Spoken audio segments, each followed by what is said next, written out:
राम राम भाई। और आप हगलानी गणान गणा राम राम। तो आज मैं अपने एक अमोसरी बात कहूँ, अमोसरी कथा सुना रही हूँ। सर्व पीड़ित श्राद्ध अमावस्या से शरद अमावस्या शरद अमावस्या कहानी सुना रही हूँ, कथा सुना रही हूँ। जो कथा सुनने मात्र ही बहुत बहुत बहुत बहुत लाभ होता है, अच्छी फलदायक है। एक लड़की होती है, वो 1000 वर्ष तक अपने पितरों की तपस्या करती है। फिर पितर प्रसन्न होते हैं, उनको वरदान देने के लिए आते हैं। फिर आगे क्या होता है आप देखिए, और मेरे चैनल को सब्सक्राइब करके रखिए ताकि आपको आगे से आगे वीडियो मिलते रहे। देवताओं के पितृगण अग्निस्वात जो सोमपत्र लोक में निवास करते थे, उनकी मानसी कन्या अछोदा नाम की एक नदी के रूप में अवस्थित हुई। एक बार अछोदा ने 1000 वर्ष तक निर्बाध तपस्या की। उनकी तपस्या से प्रसन्न होकर दिव्य शक्ति प्रायण देवताओं के पितृगण अग्निस्वात अछोदा को वरदान देने के लिए दिव्य सुरदर्शन शरीर धारण कर अवसन आशीवन मतलब असोज की अमावस्या के दिन उपस्थित हुए। आज ही के दिन असोज की जो अमावस्या आती है उस दिन उनको वरदान देने के लिए उपस्थित हुए। वो कन्या 1000 वर्ष तक तपस्या करी, तभी सारे देवता के जो पितृगण हैं वो उपस्थित हुए। उन पितृगणों में अमावसु नाम की एक अत्यंत सुंदर पितर की मनोहारी छवि,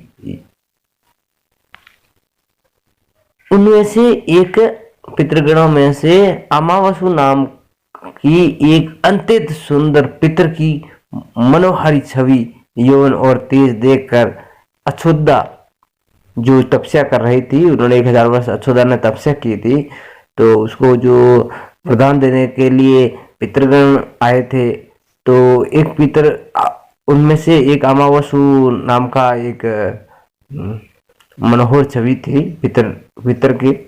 तो वो छवि देखकर, उसका तेज देखकर, उसको यौवन देखकर जो अछोदा कामुत्र हो गई और उनसे प्रणय निवेदन करने लगी।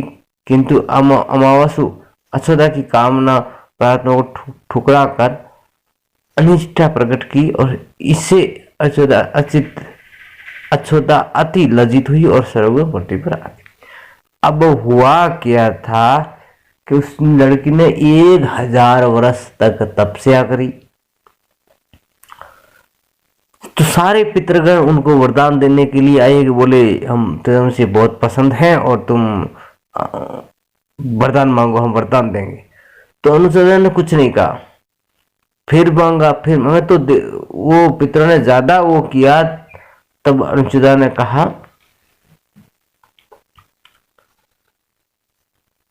तब उसने कहा कि जो उस पितरों में से एक अमावसु नाम के अत्यंत सुंदर और पितर की मनोहर छवि थी, बहुत ही सुंदर, बहुत ही तेज था, बहुत ही चमक थी उसमें। जो अछोदा पितर से कहने लगी, अगर आप मुझे वरदान मांगने के लिए कहते हैं तो मैं ये जो अमावसु हैं जो अत्यंत सुंदर और तेज हैं उनके साथ रहना चाहती हूँ, उनके साथ गमन करना चाहती हूँ, मतलब उनके साथ में रहना चाहती हूँ। लज्जित हुए शर्मा हुए। अमावस्या के ब्रह्मचारी और धैर्य की, अब उसने अमावस्या ने तो ये बात ठुकरा दी कि हम आपको ऐसा वरदान नहीं दे सकते, मैं आपको अपने साथ में नहीं रख सकता। तो उसने शादी से, उसके साथ रखने से इनकार कर दिया। तो इनकार किया तब सारे पितर जो थे तो उन्होंने अमावस्या के ब्रह्मचारी और धैर्य की सभी पितरों ने सराहना की एवं वरदान दिया कि ये अमावस्या की तिथि अमावस्या के नाम से जानी जाएगी।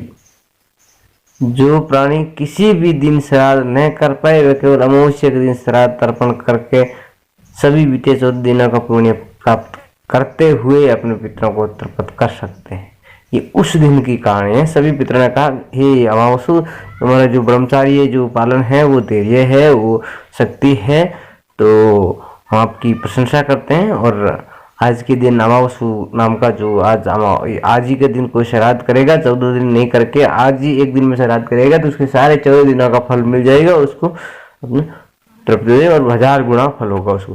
तभी ये प्रत्येक माह की अमावस्या की तिथि को सर्वाधिक महत्व दिया जाता है, और ये तिथि सर्वप्रत श्राद्ध के रूप में भी मनाई जाती है। उसी पाप से प्रसिद्ध हेतु कालांतर में अब जो अक्षोदा का क्या हुआ, आप लोग सोचेंगे भाई अक्षोदा क्या हुआ, वो तो हिस्ट्री वहां की। तो अक्षोदा का क्या हुआ कि वो वापस धरती पर आ गई और पितरों ने उसने श्राप दे दिया, पितरों ने उसको श्राप दे दिया, तो उसी कारण वो पृथ्वी पर आ पड़ी।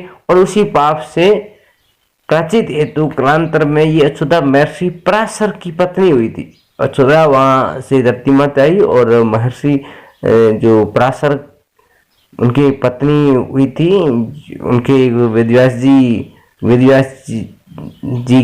जी की माता बनी और पराशर की पत्नी बनी। पराशर की पत्नी बनने के बाद में उसकी उत्तरतन की पत्नी हुई जो वेदव्यास जी थे, वेदव्यास जी की माता जी थे। और तत्पश्चात समुद्र के अंशभूत मतलब शांतनु की पत्नी हुई दूसरे जन्म में। उनके 2 पुत्र हुए, चित्रागंध और तथा विचित्र। चित्र और विचित्र 2 पुत्र हुए थे शांतनु के। फिर विषम पिता वे जो बहुत सारे हो गए थे, कर्ण अर्जुन दुर्योधन जो भी बहुत सारे, इन्हीं को जन्म दिया। इसी के नाम से कलयुग में अष्ट श्राद्ध मनाया जाता है। बोलिए पितृपक्ष पितृ महाराज की जय। तो ये पितृपक्ष की